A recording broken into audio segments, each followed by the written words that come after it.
Are live. Hello, everybody. How you doing today? What is it? It is the 28th. Can you believe it's the 28th of May? It's almost June. That means it's almost summertime. That means it's going to be get outside time and barbecue time. On that note, yes, I did look it up today. And it is appropriately International Hamburger Day. That doesn't suit your fancy. It's also National Brisket Day, if you would prefer brisket over a burger. Let's see who's with us today. All right, hold on, everybody.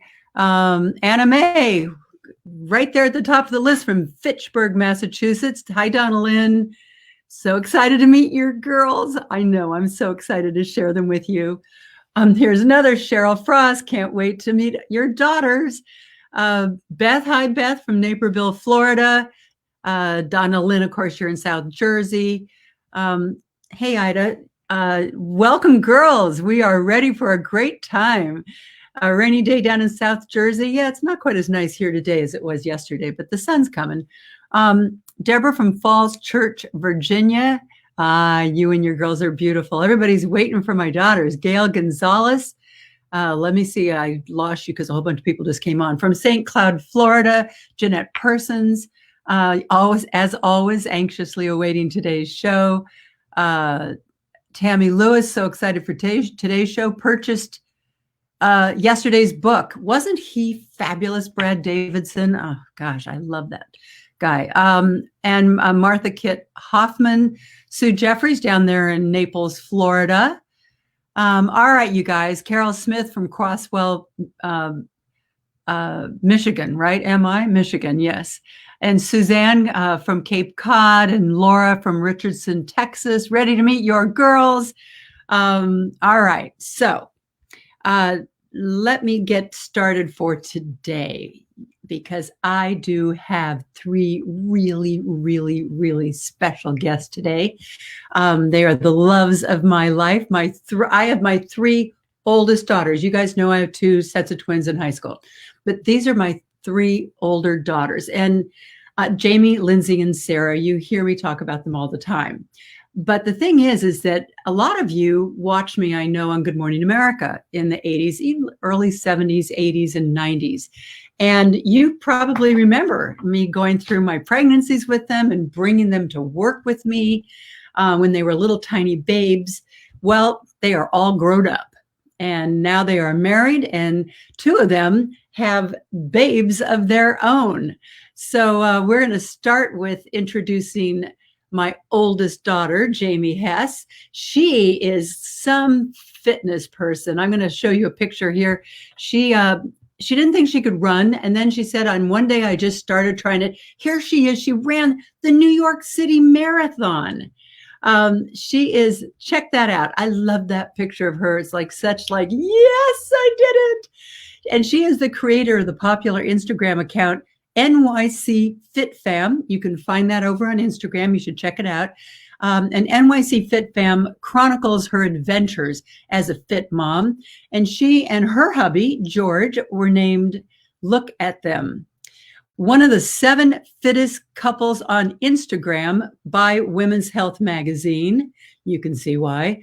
And I got to say, she's kind of taken a page out of my playbook, becoming an on-air personality as well as a wellness lifestyle expert.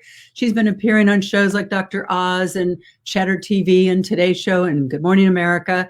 And I want to point out, she is also now the face of Zuda Activewear. That's Z-U-D-A, Zuda Activewear. It's a brand, it's one of QVC's own brands. In fact, tonight at midnight, she's going to go on with a TSV for all of you QVC watchers, and she'll be on all throughout the day tomorrow. She's also the co-host of Off the Gram, which is a terrific podcast you should check out. And she's also the mommy of 2 little cuties. Let's see a picture of Mason and Asher. They're up in Maine at our house in Maine. They've been there for the whole pandemic, so you can see they're outside enjoying. And then my Lindsay is now Lindsay Weinberg, and Lindsay ran my company, Joan Lunden Productions, for the last 12 years, traveled all over the country with me. And she's really, what's really been wonderful is she has shared in my mission and my passion. There she is with me there. I think we're on the streets of New York City, off to some show or something, but she's traveled all over with me, and she really just like bought into my passion for women's wellness. Now she has stepped back to pursue her own creative passions. Little did I know that Lindsay had this secret artistic side that we didn't really know about, and it's in Play-Doh art. That is not the cover of my book, which of course brings us to my shameless book plug of the day, which I always have. Why did I come into this room? But check it out. Look at that, and look what she did. That is in Play-Doh. Can you believe that? So you can see all of her creations on Instagram at Doh Life, D-O-H, like Play-Doh, D-O-H-L-I-F-E. And she's been working on some really exciting projects during this quarantine, doing Play-Doh art for some big companies. So you can see all of her creations over there on Instagram. And she's the mommy of two adorable little kids, Leo and Parker. Look at those two. Are they the cutest? There were a bunch of photographers doing porch photography. They come to your porch during the pandemic and take pictures, and then you pay the money to a charity, which was a really cool thing. All right, my youngest of my older three daughters, Sarah Krause Shapiro. She's married and she's living in Los Angeles, and she's really a girl after my own heart. Look at this. Is she a girl after my own heart or what? There she is skydiving. I remember she called home and said, "You can't get mad at me for what I'm about to tell you because you did it too. I just jumped out of a plane and went skydiving." That was in Australia because she took a year abroad in Australia. And she also bungee jumped. That was another one. She said, "You can't get mad at me for bungee jumping. I jumped off the same bridge that you jumped off of in New Zealand." Check her out jumping out of the plane there. She even hiked the Inca Trail to Machu Picchu, which is something I still really want to do. Sarah is a television producer. She started her career with NBC Universal and Bravo Television. After that, she went on to work with the Oprah Winfrey Network and the Ellen DeGeneres Show. And most recently, she's been developing and casting projects for documentary, film, and TV series. So let's everyone say hi to all my girls. Come on in, girls.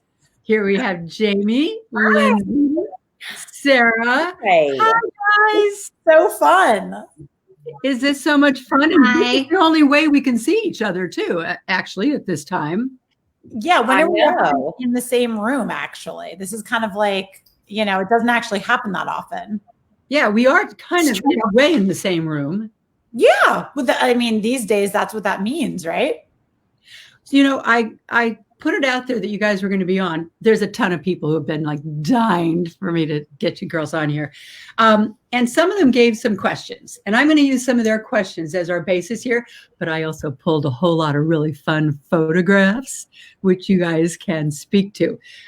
Jamie, I'm going to start with you since you're firstborn, because the question is, when you were born, you were a famous baby. You were on covers of magazines. When did you realize, and here, can we see some of those pictures of her when she was little?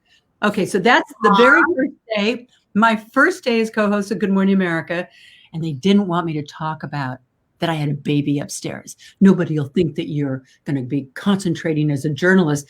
But all the questions that everybody asked was, wait, is the baby here? We heard that you're bringing your baby to work. And that was the picture that was in every magazine. And then let's show the dressing room, because Jamie got her own dressing room, of course. It says baby Jamie right there under the number 33. That's me kissing her before I went down to the studio. And then she came back to the office with me. And I was like talking to magazines and getting briefed on the next day's shows. Now, Jamie, I don't expect that you actually remember any of those photographs since you were a baby. But the question from the person is, when did you realize that your mom was famous? When you grow up the way that we grew up, it's just always a part of your kind of family DNA. And I don't think that that there was necessarily a moment when we realized. I do know that, growing up, it was commonplace to have to share you with America, and people would come up to us when we were out, and I could see the adoration that they had for you and that they were just so impressed by you. And I think, when you're a kid, when you're a little older, you think like, oh, mom. But when you're young and you're just growing up, I think it really was very eye-opening, at least for me, to see how the rest of America viewed you. I didn't quite understand the gravity of what it is that you do. I didn't understand that you were interviewing presidents and that you were shaping history. But I did know that what you did was very cool and people really respected and admired it. And I think the coolest thing was the other day, you and I had a very full circle moment. I was getting ready for a photo shoot with you. I was getting hair and makeup done. We were at your home. We had a photographer coming. We were doing a shoot for a campaign, and I was breastfeeding Asher. And all of a sudden you realized this is like the same. This is literally a redo of my days at GMA. And so now I understand a little bit of what it's like to kind of, have this type of a job. But also be mom. And especially right now, when I'm doing my TV job from home, and my kids are literally 7 feet away, and they don't really care that I'm on TV, or that they really don't know what that means. They're 4 and 1. So they're not going to be quiet. And they don't think I'm particularly cool. They just think I'm mom. Lindsay, I remember I used to say that all of you girls were going to grow up with this kind of warped idea of reality, that everyone in a restaurant, as they're on their way out, comes over to your table and stops and says, hi. Right. You know what I think that proves is that I think it proves that kids just kind of adapt to the reality that they know. And there's nothing, it wasn't special to us. It was just the way life was. And I actually think that right now during quarantine, it's a really good lesson to remember, because kids are super resilient and they just kind of go with the flow. We grew up with people talking to our mom and talking to us. And like Jamie said, when we were older, we'd roll our eyes or, it's funny. I mean, when you have 3 girls together, you're going to get the humor. But yeah, it was life. It just was our reality. And I don't think we thought it was weird. Here we have Andrew Schur, and he's saying, hi. It's hard to believe my very first job was working for me 30 years ago. Hi, how you doing, Andrew? I got the girls here. Hey, Sarah, I remember our nanny that was with us for 15, 20 years, Bonnie. She used to tell me that you girls would all come down to breakfast and you'd be around the table and you'd have me on the set. And that as you got ready to leave, that you would all kiss me goodbye on the TV. Yeah. So do you remember that?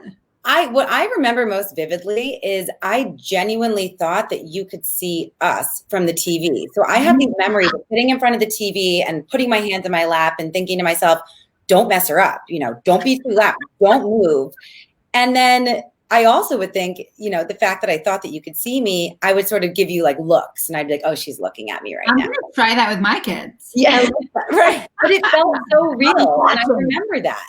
But just going back to what you guys were saying, Jamie and Lindsay, I didn't think that you weren't a regular mom. So, while it must seem so crazy to other people, like, what was it like to have your mom on TV? To me, I went downstairs, ate a bowl of cereal. My mom was at work. I could just see her. So to me, that was just the norm, and then I get my backpack and go to school and, go about my day. But it wasn't so out of the ordinary. Of course, as we've gotten older, I realized how cool you actually are and, really give us some good street cred. Okay. We actually have a question here it is from Marianne Lowry. How much fun is she to be around? Well, can I just say, I think, Sarah, you really did kind of nail it. But I think that what the point is that it doesn't really matter that you're on TV to us. That you're famous wasn't the realization. The realization was the work ethic, Yes. The authenticity, the realness, the down to earthness. Because by the way, we all work in like PR and entertainment. And so we work in a lot of that nonsense and that very fast paced life. What you always taught us was, and I said this in my Instagram post today, you could tell us the names of the presidents that you interviewed, but you could also tell us the name of the cameraman, the food stylist, your makeup artist, and you could tell us their kids' names, because there's no one more real than you. And what I've taken on as my kind of ambition, and what you are as a role model to me, is more around your work ethic and who you are as a person. Because people did say, was I there at, parent teacher meetings, and was I there for, let's just talk about, you each had your own thing. Jamie, for you, horseback riding. Mm-hmm. We all went to horse shows all the time, and I got all the girls into it. I loved it. Jamie, there, you took it to a whole other level, to the Grand Prix level, winning every championship there was to win in the United States. But look at this one. I love that picture. Sarah started, you two. That's my ribbon and my candy apple. I love that. And your little tiny itty bitty riding pants. And you had to wear those straps around your knees. What are they, Jamie, to show where your knees are? Straps. You guys were so proud of her when she started riding, and we had so much fun together. We did everything together, and you were at everything, and you were at all of my horse shows, and that was our shared passion. It was my hobby, but it was my sport. But at all of the dance recitals and all of the school meetings, I don't remember anything that you weren't at, unless you couldn't be. Like if it was the dance recital at, 9 a.m. and you were on the air, then you couldn't be there. And I've taken that on with my own kids. It's like, I am at everything that I can possibly be at. But also if there's a PTA meeting and I'm, on the air at QVC that day, I also don't beat myself up, because what I try to imbue to my children is like, family and work both come first. They all work together. We all work hard in this family, and we all do our best. Sometimes they collide. Yeah. You must have learned that from me, right? Yeah, absolutely. I also want to say, Mom, I think it really showed us all what a working mom looks like as well. And so as I've sort of made my way through my career for the past 10 years, I don't have kids yet, and I'm excited to grow my family. I sort of, my vision of my future was to be a working mom. If I could only be so lucky to have children and have a job and grow a career and continue working about things that I'm passionate on, and I'm really grateful for that. I'm grateful that is what was instilled in us and our family when we were kids. Well, Lindsay, I have one question here. Okay, Jamie and Lindsay, you're both moms now. All right, Lindsay, are your parenting styles similar or different than your mom's? Ooh, that's such a good question. I think very similar. I think that one of the things that you always instilled in us was the power of a positive attitude and looking on the bright side and not holding a grudge. Mm-hmm. I think those are all things that I very much bring into my parenting style. I try not to hang on to things. And there are times when you feel like you want to hold a grudge and then you realize you let it go. Especially when your kids are 3 and 5, because you're probably not supposed to hold a grudge against them. But no, but I think that always seeing the best in your kids and giving them the benefit of the doubt, and kind of all of those more touchy-feely things I bring to my parenting style. I think that I listen, I'm connected with them. And I think that that's something that we had with you. So yeah, I think I'm similar in that. When I go out with you guys, I think about, and I see that you have all the stuff along, like when we go to dinner for the kids to play with. And I think back to when I would take you on, God only knows how many airplanes you went on with me, but we would go on with the entire GMA crew. And I would always bring tons of stuff for you guys to play with. And at the end of the flight, sometimes the whole crew would all right, because they were so good on the flight. Do you remember traveling? I also think that that's because your parenting style was never if you're bad, you get punished. that wasn't really so much of a thing with us. It was more that we had this mutual respect. We wanted to make you proud of us. We didn't want you to be disappointed in us. And I think that if we did something bad, we knew that there was a level of disappointment or loss of trust. And that I think was way more effective for us than, you stayed out too late, you're grounded. It was really about talking about it and just kind of like keeping that trust and that respect. And to me, I think that was, we did our schoolwork on our own. We didn't have anyone like chasing us. It was all because we wanted to do the right thing. We wanted to succeed. We saw the way you worked, the way that you trusted us. We didn't want to lose that. I think those were really, I think it was an effective parenting style. And I hope to bring those into my relationship with my kids. Lindsay, can I just say you're like the funnest mom in the world, though? I like look up to your parenting. She's a kid at heart. Funnest mom. Thanks, guys. I definitely have great role models. That's for sure. I think it's because I'm a kid at heart and I just like having fun and I like being creative. And so my kids reap the benefits of that. And sometimes I make them do things that I want to do and it ends up being really fun for them too.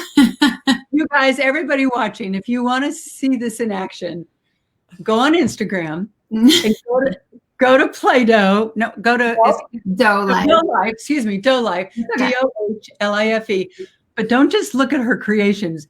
Go up top and click on her story because every day she is so funny and the things that she does as a mom, she's so real. It's hilarious. I promise you. Listen, I think parenting is hilarious. I think parenting is ridiculous. And, Jamie and I and Sarah, even though she doesn't have kids, she's obviously on our sister's chat. We send each other stuff all day.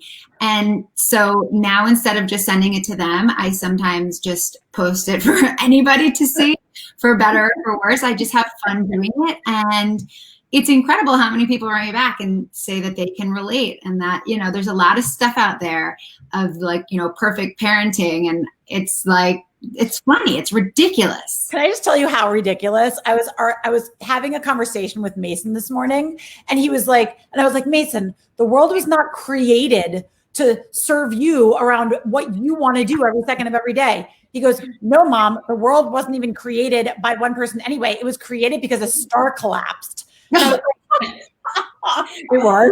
Oh my guys, he's 4. 4. Sometimes you're just like accurate. Like I don't really know how to do that. Yeah. He's so smart. There were a lot of, you guys got a lot of perks. For instance, let's put up the picture of, somebody says here, your mom got to meet everyone. Let's see. Oh, where is it? Okay. How did having a famous mom impact your life? Your mom got to meet and interview so many different famous people, from movie stars to presidents. Was there anyone specific you remember meeting? So there you are with Cyndi Lauper, Jamie. Yeah, it was always the musicians for us, right? The pictures that I look back on that I'm like, I sat next to Cyndi Lauper and Michael Jackson and all of these people that are like these. I didn't realize that, on stage with New Kids on the Block, Donnie Wahlberg, hello. Okay, but wait, don't just let this one pass over. So I had New Kids on the Block. You can't let shoes and black socks pass over. Yeah.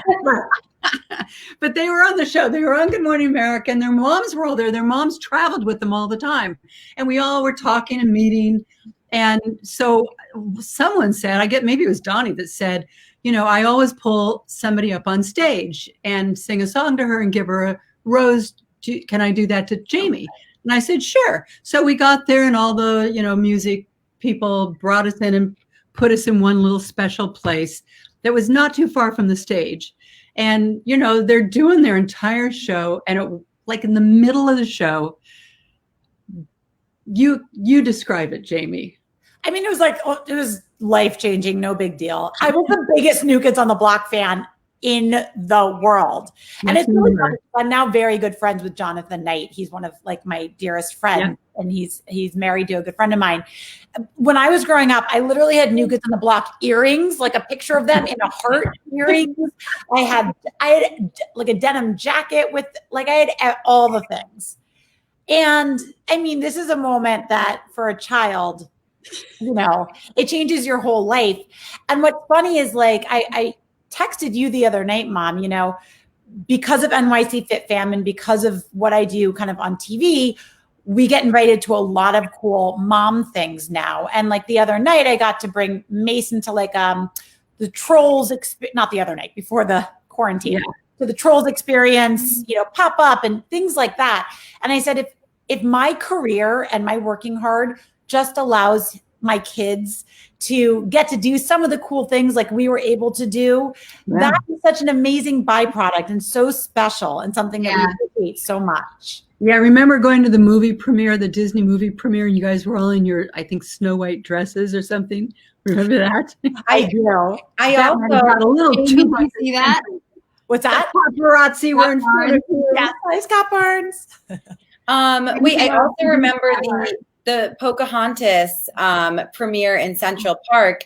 And I mean, we got to do these crazy perks, but if anybody wants to know what I remember from that night, they gave away, so like this was really cool. I remember this. I got to sit in like a tower in Central Park at the premiere of Pocahontas, where like as an adult, I'm like, that was probably really cool. But as a child, what I took away from that was they were giving away glow necklaces, like glow sticks and bracelets. And my one memory of this amazing magical night was that I was biting on the necklace. Yep. And my mom was saying, Sarah, stop biting on the necklace. And I was like, oh, whatever. And I bit through it, and the necklace, the glow stick, exploded all like in my mouth, my face, and I had like neon chemicals all over me. So I remember that too. I told you that would happen, didn't I? Also, let's not forget that like our mom maybe was on TV, but if you ever wanted to get backstage to a concert, I would call Sarah Krause before I would call Joan Lunden. this is That girl knows Very wily. how to get backstage. I don't know how you always do that. well, I think it's maybe something you taught me. It's not even that I would ever name drop your name. I would just be kind, and I would be patient with people and nice to people. The people that are keeping you safe in arenas at a concert are also the people that are guarding the backstage door. So if you pick up a conversation with them and you're super nice and you happen to just have a good way of weaseling your way into really fun situations, you know, there's some perks that come along with it. So Absolutely. You get more flights. Here's Donna Lynn. Yes. Here's Donna Lynn saying, you did a beautiful job raising these lovely ladies. Aww. And here's someone you know, Debbie Bergenfield-Behrman, who was my assistant for many, many years. Hi, Dad. She said, I remember flying on Walt Disney's private prop plane. So they used to have this plane. It was called Mickey Mouse One. And in the early days of my doing all the Disney parades, I don't remember what year I started. It was right as Walt Disney World Florida opened up. And I was there with all the networks opening, you know, we came live from there for a week, and all the Disney guys, I was very kind to them and nice to them and hung with them. So they asked me if I wanted to host the Disney World parades, which I did for the next 15 years. Oh, and now this is probably one very hot day. They were always somewhere on a float. And as you can see, sometimes they were over it. this like embodies their personalities in a really beautiful way. Sarah. I'm sure Bonnie remembers this if she's watching. Right. It's so good. Disney, and whatever. There's no more memories than Disney. I mean, our child. you guys were with me at not just every parade. Look at all of you here. You were, Hat, James. you grew up at Disney World. I mean, some people have, you know, their memories of growing up where every summer they went to the same beach house, or, you know, like two families always went away together and they say, oh, I grew up on whatever, Cape Cod or wherever they go. We grew up at Disney World. 100%. And our memories are so rich in nostalgia. Like it shaped our entire childhood, and there's so much. And we obviously just recently in December took our own kids there. So I had an idea that I wanted to take my And me. Well, no. So I was going to say, I had an idea that I was going to take Mason to Disney World after I had my younger son, Asher, to give Mason like a big brother by himself trip. And then I was like, hey, Lindsay, do you want to go and bring your kids? So like we bring them to Disney. And then all of a sudden mom was like, I want to go. I want to go. And it became this amazing. And Sarah was, of course, working on the West Coast because honestly, we would have loved to have her there and we'll redo the trip in like a year. So, you know, we can do it again. Yes, you will. But work comes first. And we've always said that. So like when you got to work in our family and there's never any hard feelings when someone has to work. However, it was like this amazing redo of our entire youth. And we actually got to show our husbands. It was like taking your husband back to like the neighborhood you grew up in. Like every turn we took, we were like, and that's where that happened. Oh my God. And we sang a song. And oh my gosh, do you remember this? Like, I don't know who had the most fun. And they got to kind of see how we grew up. And I'll tell you, when they were little girls, because we would go there every Thanksgiving because I always had to shoot stories for the parade. Then we would go back at Christmas time to do the parade live, and they'd be all over the place with a guide. And then we went back to do more stories for the Easter parade, and then we go back at Easter. So you realize that we were all there at least 4 times a year. Yeah. And at Thanksgiving, sometimes we would go out to one of the big restaurants, but sometimes they would like come in and throw this feast in our room, and like Mickey and Minnie would bring them dessert. And I felt compelled to sit them down afterwards and explain to them that Thanksgiving was all about being thankful for the food that we have, and that there were children all over the world who were hungry and didn't have food. Forget Mickey and Minnie. They didn't even have food on their table. I felt so compelled to try to put it into reality. But I think that's one of the things you did the best. Yeah. Was that we were raised understanding that any privilege or perk that we got was special, was not normal for everybody. We discussed how a lot of people live. You took us to places of the world to show us how other people live. Every single time I give to, if I pass somebody on the street who looks like they need something and I give them food or money, it's because I saw you do that. Mm-hmm. Remember driving down the road? Mm-hmm. The one with me? And it was so hot out. I think we were in Florida. And there was a guy standing at the stoplight. Yeah. He was just so hot out there in his clothes. And I just very quietly reached in my purse and rolled down the window and gave him money. You remember this day. Mm-hmm. And, to me, Bonnie's on. Bonnie. Bonnie. Woohoo! Bonnie was their nanny from the time they were little until the time that Sarah, about 13 years old. I was Bonnie's favorite. I was Bonnie's favorite. So she really had a hard time leaving us. But yes, she did ultimately have to move on and get married and have her own family. I know we're talking about celebrities and Minnie and Mickey, but like Bonnie is Bonnie's the best. The biggest celebrity. Yeah. Bonnie was your, what was the nanny in the? Mary Poppins. Mary Poppins. She was our Mary Poppins. And all of my girls were bridesmaids in Bonnie's wedding. Yep. And Bonnie has all those memories at Disney with us. It really is so crazy that we got to do that so often. And looking back, we are all, and we talk about it all the time. We're so Look grateful. at this. Here's Lindsay. All right, Lindsay, you started dancing in the parade. So I think you started out with Tigger. What are your memories of this?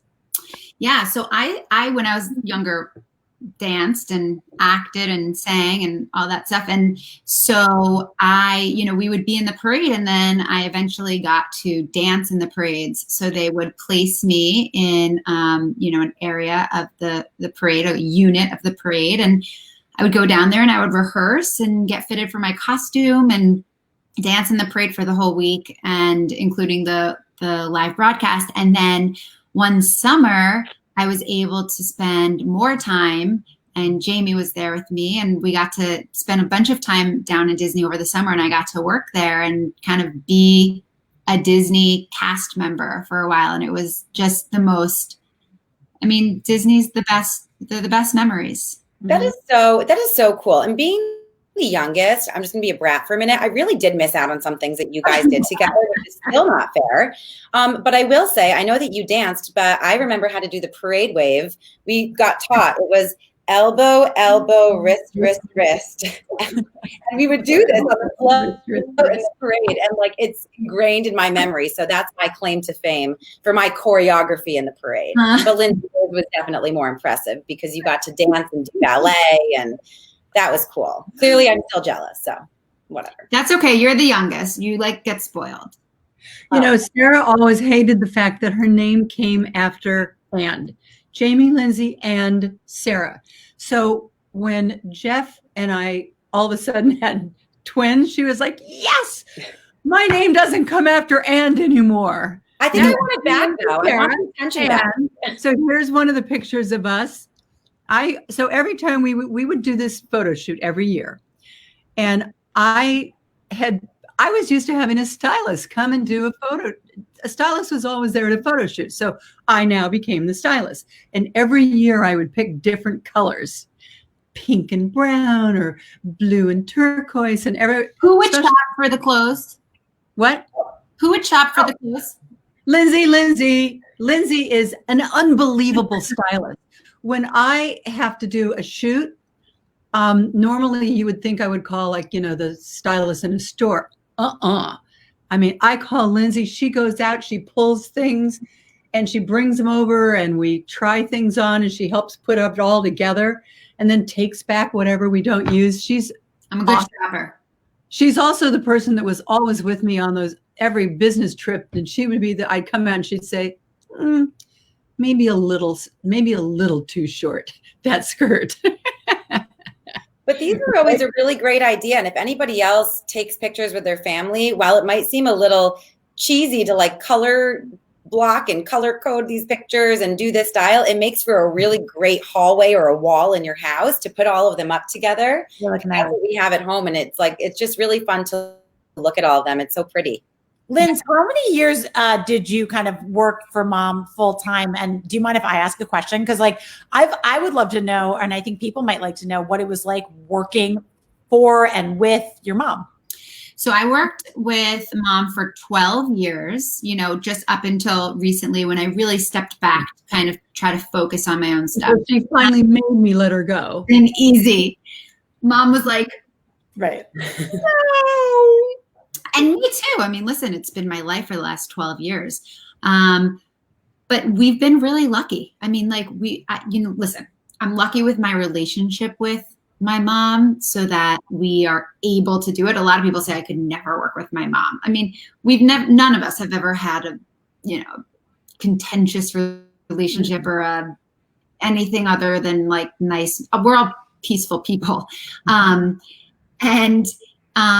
what was amazing was that I really got to be in on Mom's mission. And that was exciting for me because I was able to help in her mission to inspire and help other women and help with their health and their wellness. And one of the things that was probably one of the most amazing things for me to come out of it was that I was able to fully understand, Jamie, you talked about this a little before, but I was able to fully understand the breadth of her career and all that she did leading up to where I entered the picture, which was much later in the game in this rich history of Mom's career. And to see people come to a speech and buy tickets and sit there and listen to her and ask her questions and look up to her opened my eyes to what the rest of America saw for so long before we were old enough to understand what it all meant. That I love hearing that because as a working mom, you're always saying, am I doing this okay? Am I wrecking my kids? Am I working? And I love it whenever I hear somebody say to you, what was it like growing up with your mom? And to hear you say, my mom, as a role model, taught me that I can do a lot of different things, that I can be a mom, and I can also be on TV or write books, and I can do all these different things here. And you guys have always been such good sports, even though you didn't always want to do it. This is a cute picture that we're looking at. It looks like she really wanted to do that. Yeah, Jamie was having a great time. I was a sullen teenager at that point, so all bets were off. And this was a photo shoot for my book, Healthy Cooking, right? Yeah, Healthy Cooking. I just have to tell you guys that Lulu, Louise Weinberg is on here. That's your mother-in-law, Lindsay. And we don't say mother-in-law, we say mother-in-love. Mother-in-love. I love that. And I love you, Louise. I'm so happy that the in-laws that came together, that we're such good friends. Here's Louise. We're so lucky. All of our blended families. Like, I mean, obviously you with Jeff and the kids, and then all of our spouses and all of our spouses' families, we're all best friends. Like everybody likes each other. Like legit best friends. And it's so like really legit. We get together when we're not with you. Yeah.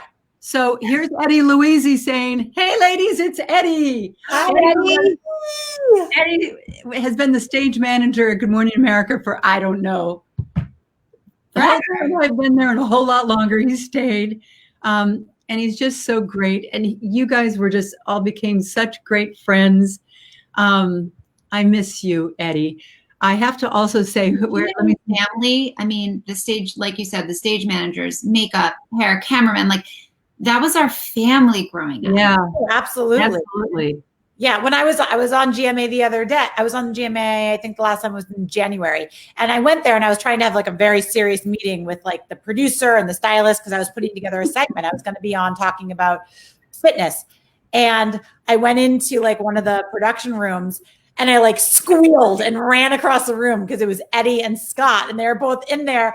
And these are people that are like uncles to us. I mean, and Cass, and all the Wagner and everybody.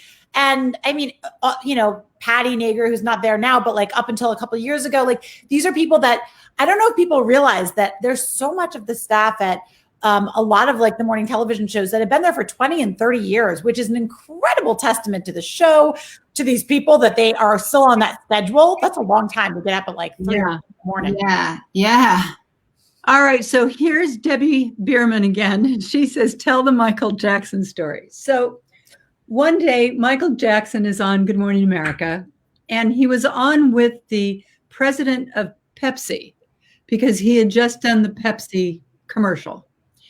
And you guys might remember that his hair caught on fire and all that. Remember that whole thing? So he was just opening what was the big show that he did? What's that? Thriller? Yeah, he was just opening the Thriller show, and he was going to be that night at Madison Square Garden. So he said, "You should come." But the president of Pepsi said, "I have a box, and you can sit in my box." So we went and we watched this amazing show. And then they said, "Come to the after party." Like, okay, now it's kind of late at night. And I have these girls. They're little. Sarah was there too. Was I? You probably left me at home. Wait, who fell asleep on the sofa? Jamie or Lindsay. I think it was you, Lindsay. Okay, so now and the party is in Trump Tower, the top of Trump Tower, in the most amazing penthouse with floor-to-ceiling, 2 floors of floor-to-ceiling glass. Spiral staircase. It was unbelievable. And I mean, there's all these celebrities there. Jamie or Lindsay, one of you are running around with John Lennon's son and Cyndi Lauper, who were both pretty young at the time. So you guys were kind of taken care of. And at some point, it sounds like they were being taken care of beautifully. Perfect. Okay, sorry. What could go wrong? And Michael Jackson, having this conversation with our nanny. "You have the best job in the world taking care of children." And I'm sitting on the sofa across from Liza Minnelli, Ellie. Halston.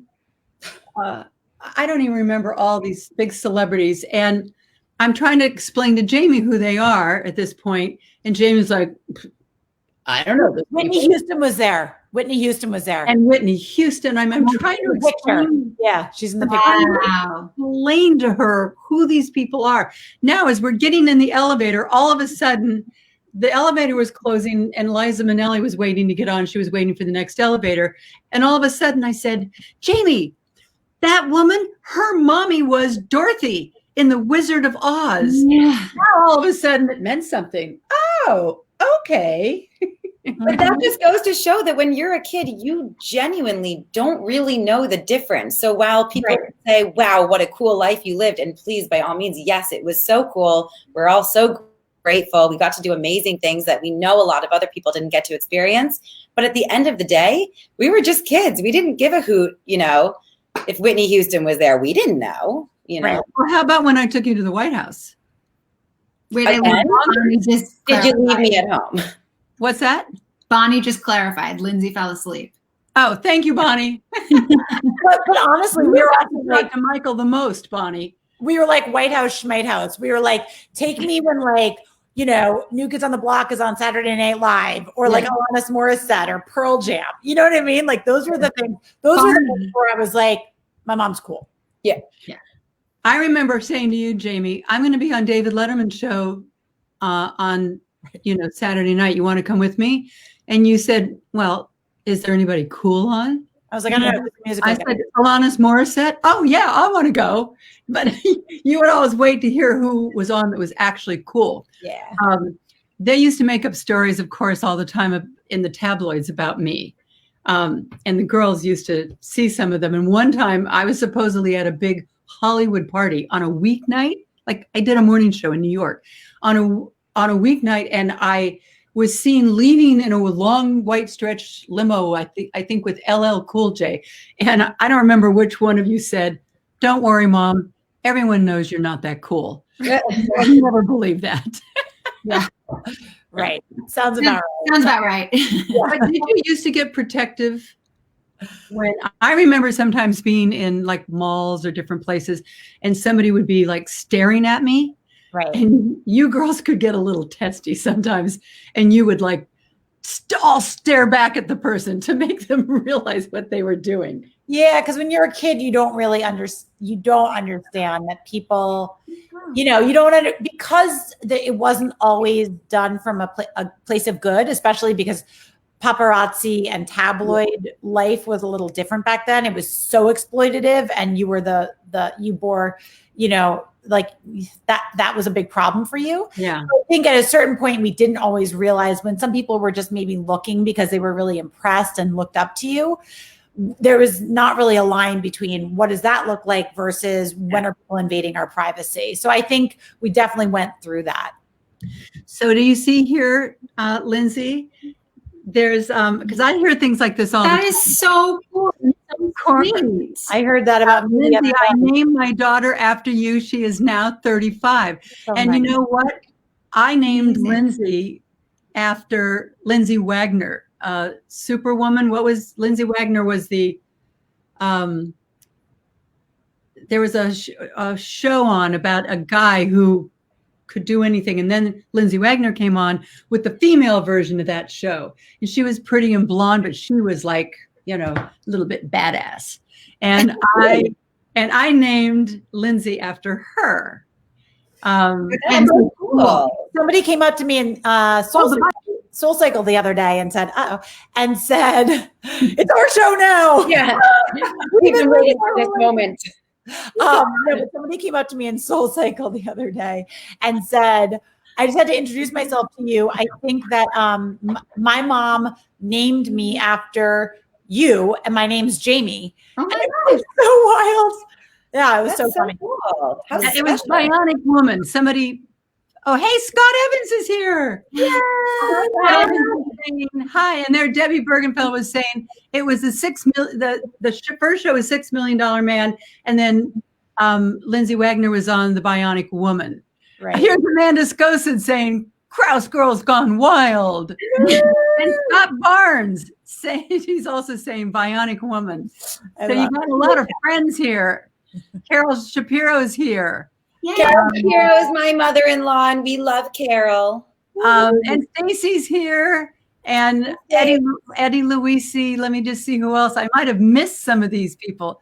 Isn't it fun? I mean, I can't wait to go through the comments. I've had a really good time doing these Facebook Lives, but this is really fun. I feel, you guys, that like I get to share all these people with my Facebook crew, my groupies. Also, back to this picture, because this picture is everything.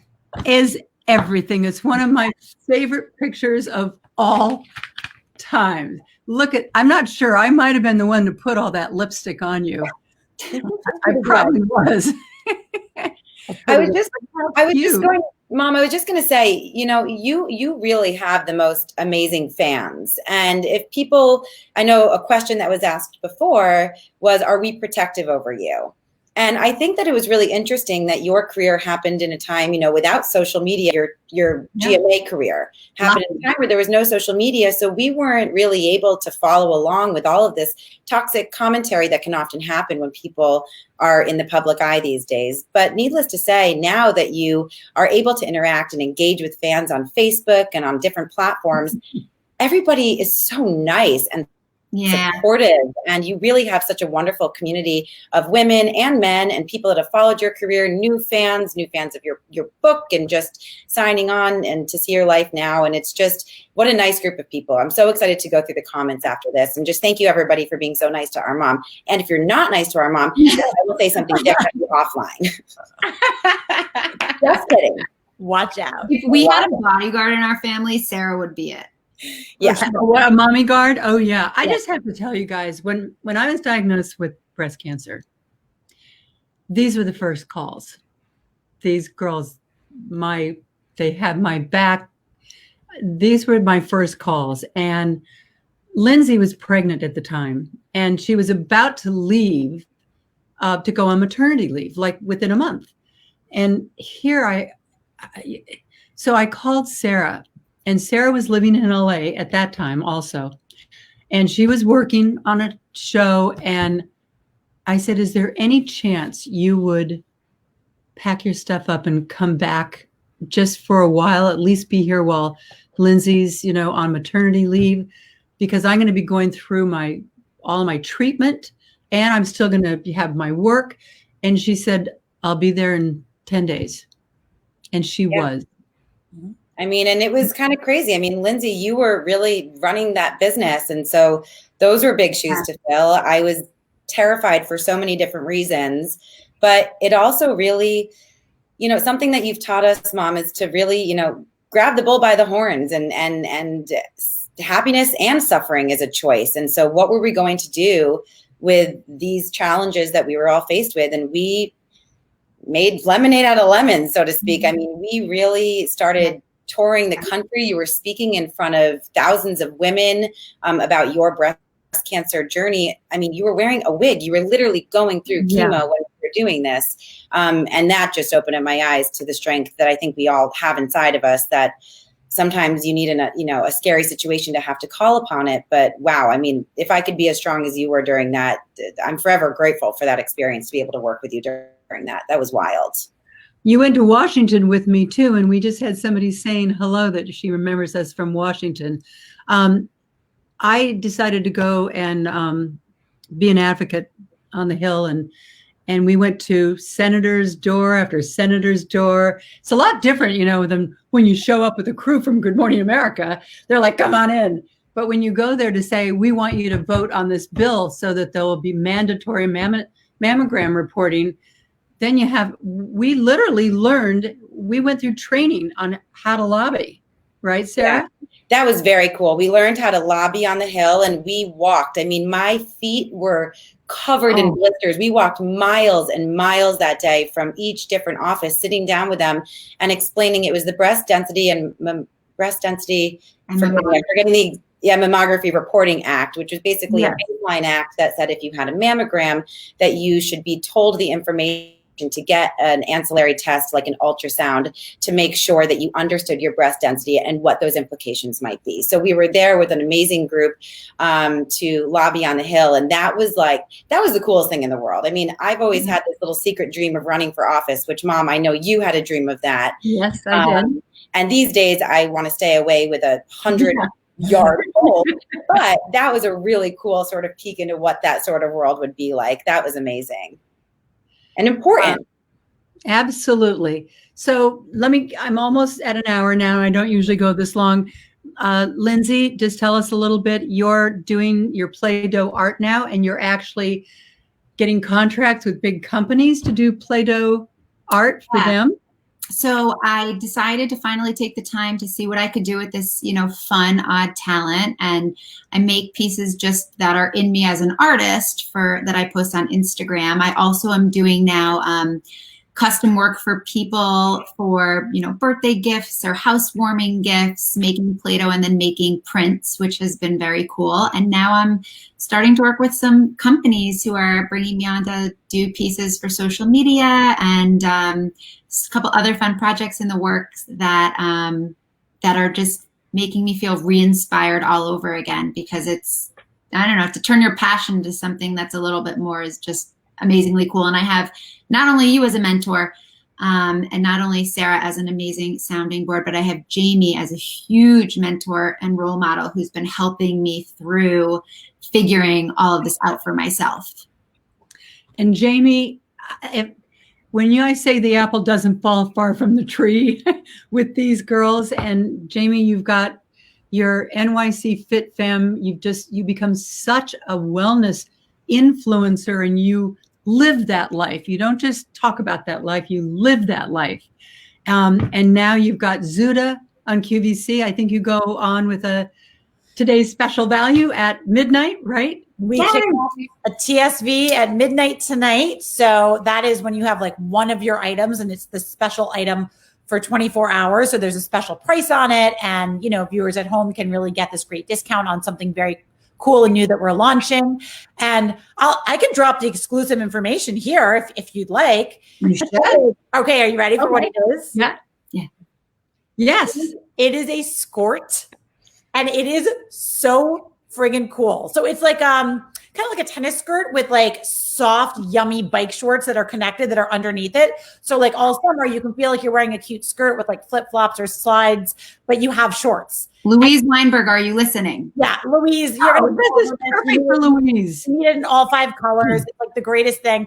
And it's so cool. And I mean, it's really amazing that I've gotten to maintain the cadence of my TV career and all of my hits just from here where I am, which by the way is in Maine, at your house in Maine. Because are you enjoying our house? I am enjoying the corner of your bedroom right now, because we did leave our house in New York City during the pandemic. Right now, we just didn't want to be in the epicenter. And so you were gracious enough to give us a house here in Maine. And I've been doing all my TV stuff from here. So lucky me. And it's been so fun. All right. Well, listen, you guys, I love you more than you can ever know. Sarah's actually in a hotel room right here in Greenwich because she's looking at houses, and she's going to move back by me and all of us. We're so happy we're going to have you back in the fold. I know, what a wild time in the middle of a pandemic to be doing this, but luckily everybody's working remote right now. So I'm able to maintain my job right now with a couple different production companies in development and in casting. And so we'll see what the future holds, because who knows where we're all going to be working from, but it's working for now. And I just can't wait to get home to you guys. I miss you. Well, everyone is saying how much they've enjoyed this, Facebook Live today. I love you all. I can't wait until we can all be the 3 of us back together, like really together again. And thanks for doing this. Love you guys. I know, I miss you. A big hug. All right. Yeah. Bye, ladies. You're the best. I'm so proud of you, all of you. Thanks, Mama. We love you. Love you. Love you guys. That was so much fun. I hope you guys enjoyed it as much as I did. Tomorrow, Lynne Lyons. Do you remember Lynne Lyons? She was here, I think, maybe my first guest of all of these that I've done, like 8 weeks ago or so. And she is a psychotherapist, and she deals in anxiety and sleeplessness and all that. So who would have known I would have her back on 8 weeks to the day to say, we're all still here. And and if you have questions you want me to ask her, please either put them right here, or when the live stream, gets put up at 12 noon, you guys know that we put that up and you can put questions there. And then I'll be able to ask them at 1 o'clock. All right. Bye, everybody. Namaste.